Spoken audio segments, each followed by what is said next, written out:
Now, the rest of the story. Alright, welcome back to the rest of the story, as I'm sure everybody's figured out by now. So, I just actually figured out, from doing this video, editing it, and getting it ready to be uploaded, that I just changed this net wrap rollout in under 5 minutes. Under 4 minutes to be exact. It was like 3 minutes. Hey, there goes Ryan. It was like 3 minutes and 47 seconds, so I don't think that's too bad. Well, if anybody is wondering why I threw out that roll of net wrap when I obviously had at least 2 or 3 more bales on it, that little roll was starting to give me a little bit of issue. The brake, that bar going on the back of the baler, you see it's right below the door, and then when you close the door, that bar that is running across actually is a brake. It pushes the net wrap roll up against the baler, the back, and it actually provides a little bit of a braking action as that net wrap is being used, and it goes to stop and after it does its actuation. Well, the problem is there's different settings that you can put those cylinders on to increase or decrease the braking pressure on the net wrap. Well, I had it set to the highest setting, and the problem is when this net wrap is new like this, what happens is that it doesn't really let the net wrap run or spin like it should. So what happens is you end up getting bales that don't get wrapped and partially wrapped, or the net wrap just rips. So that was kind of like a trial and error fail. So I ended up putting it on the lighter setting, and I just deal with the other problem when it's on the lighter setting. So it works great when the roll is big like this, but when the wrap starts to get down to, you say, the last 15 bales, the net wrap likes to keep rolling even after the rolls quit, the rubber rolls that you can't see because the sun's in the way and I set the camera back too far. But those rolls actually quit moving, and then the net wrap keeps running. So then you get a bunch of wrap that kind of bunches up on top of the rolls, which is fine. It's no big deal, except that when you go through and you make another bale and it does the wrapping action like it's supposed to, and then you get a wad of net wrap that shoots onto the baler that either does, or shoots onto the bale that either doesn't want to run down the rails, or it bunches up and just creates a mess where it doesn't want to feed in properly, and the wrap doesn't go all the way out to the edges of the bale. So I could have kept running it until it was completely out. I really could have. I mean, I'm a big boy. I could actually handle that. I didn't really time it properly. I told Ryan I needed a roll of net wrap, and as you guys can tell, maybe you can't, that sun is definitely not in the east and coming up. It is, well, this was like, well, this was 8 o'clock. We were getting pretty late. So I really was definitely in the mood of not willing to sit around and fight it and having to get out and check to make sure the bale wrapped properly every time. So I went ahead and just put the new roll in. So I saved us, or I cost us maybe, at the most, maybe 5 bales. So, and for anybody that hasn't been watching, or has been watching, that's how you change a roll of net wrap. Years and years and years and years of experience. Exact same way that it was on our 535. The only really difference is that this bar that I'm hitting right now, I'm putting the brake back onto the rolls.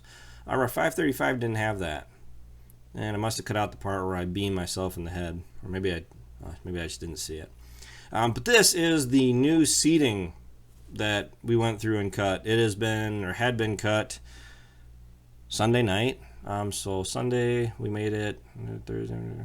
This has been down on the ground for about 4 days now. A little over 4 days, because I cut it at 3 o'clock, a little after 3 on Sunday, and this was baled Thursday.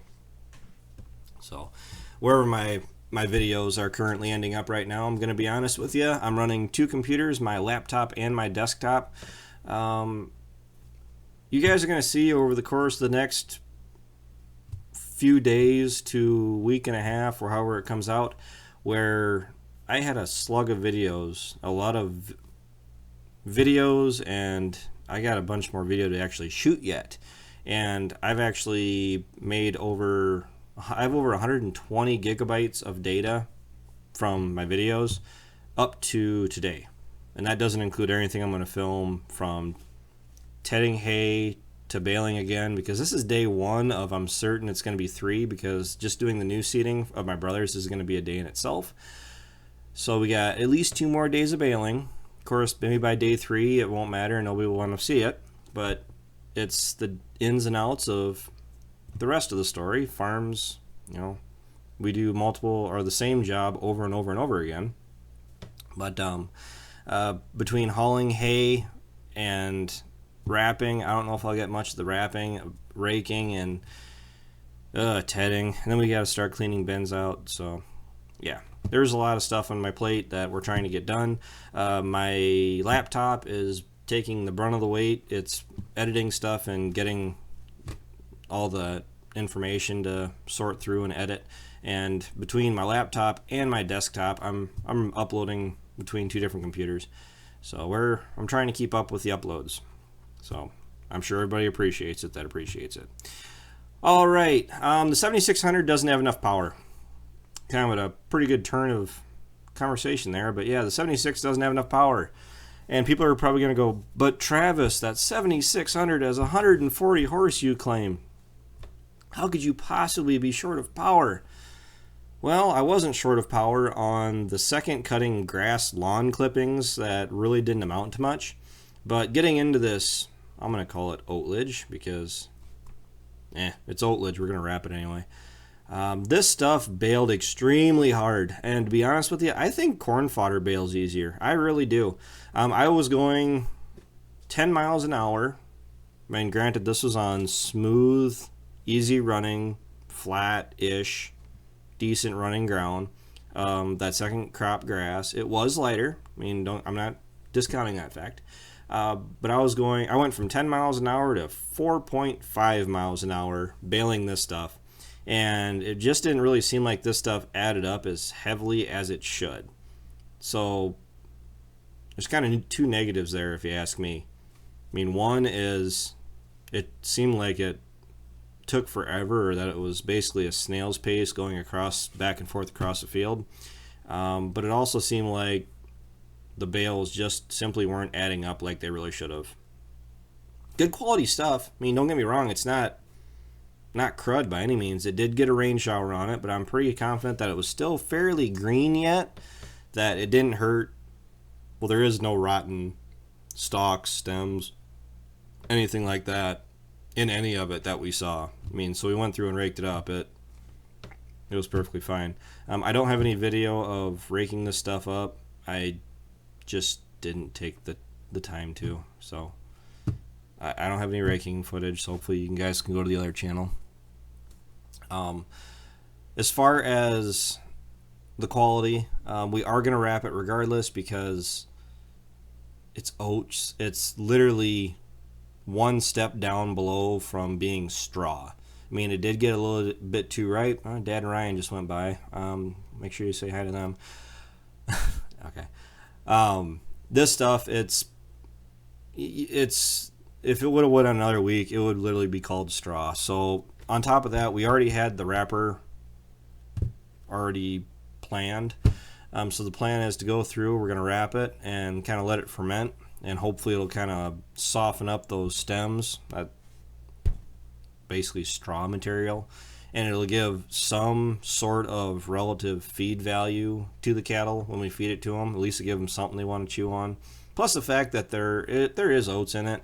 I'm sure they're going to be rummaging through it trying to get to the oats. So at least it's not bedding. It's not considered bedding by any means. We got to go through and make a bunch of corn fodder. I got to do a bunch of work to this round baler. I got some chains that need to be replaced. The belt. You can see the belts on the right side of the screen. Those going through. I got at least one that honestly just needs to be replaced before corn stalks, and maybe even after corn stalks, because stalks are terrible on a round baler. The teeth are holding up. I don't run them into the ground. I don't have any video of in front of the pickup seeing that, but I actually run the pickup so the teeth are not making contact with the ground, because I do not enjoy changing pickup teeth. It's probably one of the worst jobs that you can do on a round baler. The cams are new on each side of the pickup. We did those 3 years ago. So the baler has had, gosh, I don't know how many bales through it by now. I really don't keep track. I only worry about how many bales we need to make, not how many bales we made.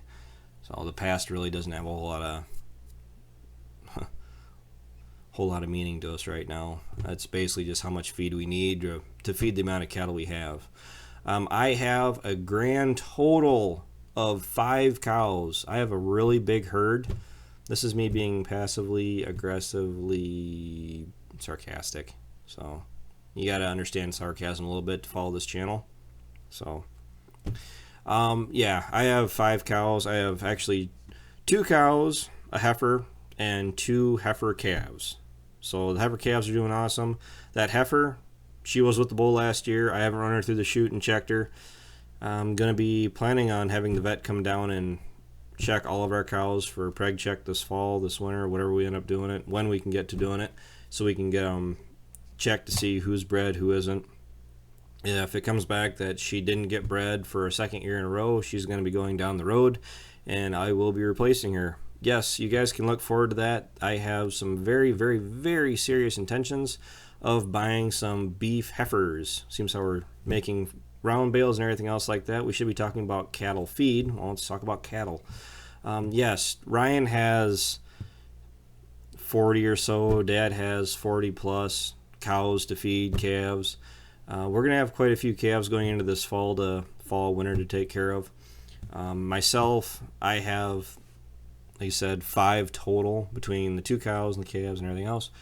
I have some very serious plans and intentions. I've already made some phone calls trying to find some, but I'm planning on buying some red Angus. Yes, I'm pretty well set in my ways. I'm going to be buying some red Angus beef heifers, 500 to 600 pounds, and I'm planning on raising them up to breeding weight.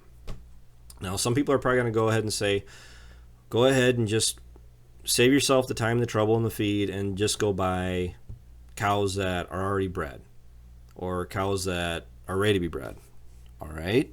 Well, it just so happens I've made those phone calls, and I'll say this 1,000 times more in future videos because the rest of the story is not going anywhere anytime soon. I would rather buy quantity over quality. Now, understand my statement. I'm not saying buying quantity means that the quality of those quantity is going to be poor. The quality that I'm referring to as far as buying quality compared to quantity is actually buying cattle that aren't ready to be bred or aren't ready to start producing calves, as opposed to buying 1 or 2 that are already bred or old enough to be bred, as opposed to buying, say, 4 to 6 that I got to raise up, I got to baby them, because I don't know if it's really been brought across too much on the YouTube channel. I like cattle. I like spoiling my cattle. I baby them. I give them a lot of attention on that too. It's just that I only have 4 or 5, and it's kind of hard to really do much with your cattle herd when you only have 4 or 5, and it's kind of hard to track them down and when they're in with your dad's cows right now. So there's that to work with. I have rambled on way too long. Yes, today is Sunday. It is Sunday night. Long week ahead of us. Today was a long day because, well, I worked all the day too. It's pretty much 7-day work weeks for the foreseeable future. So thanks for watching. Thanks for tuning in. Take care. Take it easy. Keep in touch. Thanks for watching.